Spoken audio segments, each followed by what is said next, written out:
welcome to Awaken the Rebel with Shereen Thor. I'm so happy you're here. Today we're going to talk about self-help. What? So dirty, that dirty, dirty word.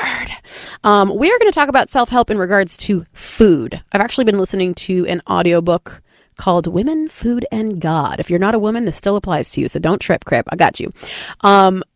It's very interesting to me that I've been reading this book, and I actually just did a session with a client today who was talking about how they have problems with overeating.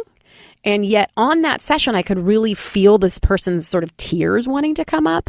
And I've done all kinds of programs, online programs, retreats, and seminars and whatnot, where I realize like I'm the oddball coach or expert, if you will, who really holds a space for emotion. So like even if I'm in corporate or if I'm, doing a fitness program with a collaboration with other people, I realize, man, I'm just like this big weirdo who's very comfortable with emotion and actually wants to draw it out of people because people oftentimes push their emotions away. They suppress them.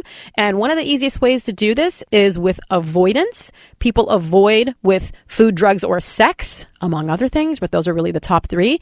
And so I just want to ask you right now, in your life, is there a place where you are literally stuffing or suppressing your emotions with any sort of external substance? Is there a place in your life where you're not allowing uncomfortable emotions to come up? Because for whatever reason, we try our hardest to avoid pain, right? So we just push it away.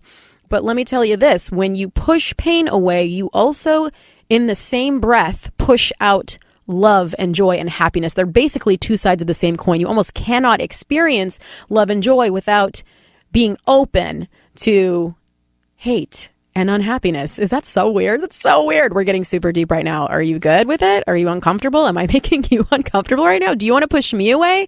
Because if you do, that's totally human, baby. So keep on listening. Push through the discomfort, because honestly, it's just one of those things where you will learn mastery of yourself and of your life and be able to manifest a lot more in your life if you are willing to go there, if you are willing to have uncomfortably honest moments with yourself. One of the easiest ways to do this is by having a coach, having a therapist, and even just doing something as simple as journaling. I oftentimes do morning pages, and those morning pages are freaking brilliant and amazing. Weird things come out of them. Sometimes I say, holy crap, life is going amazingly well right now, and I couldn't be happier. And sometimes I say, oh man, I'm really unhappy, and life does not look like the version of life I ever wanted. And so, whoa, I think I need to change that. I think I'd like to change that. And that might have been something that I wasn't really aware of before I put that pen to the pad. So I just want to challenge you right now to be honest with yourself, to be open to whatever that looks like, to be willing to go there and not push or stuff things down with food, drugs, alcohol, sex, whatever it might be. I want you to be receptive to what your soul has to say. I know that sounds really esoteric and like out there, but honestly, if you do this, your soul, if you take care of your soul will take care of you. Like, fully let go of the things that don't nourish your soul right now. I feel like oftentimes people say no to themselves so quickly. Like, I was just talking to this client today and I was like, it sounds like you really need a vacation. Sounds like you really need to get away. And she was like, no, that costs too much money. There's no way I can do that right now. I have a kid, blah, blah, yada, yada. And then I asked her, all right, cool. If I was a genie in a bottle and I could give you 3 wishes, what would they be?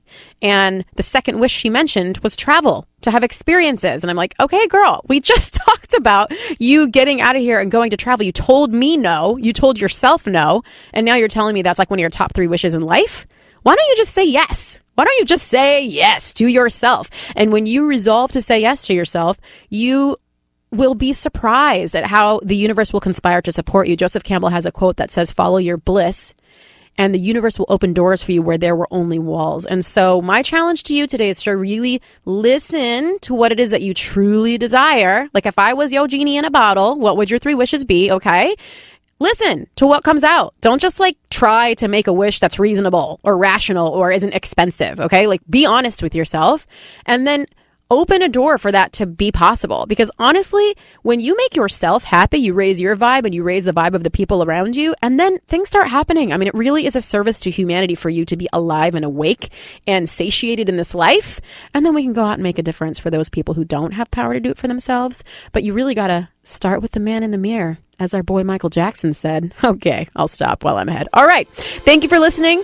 Holler at us at awakentherebel.com. If you like this podcast, please subscribe and leave a, what's it called? A review? Yeah. All right. I'll catch you on the website. Bye, y'all.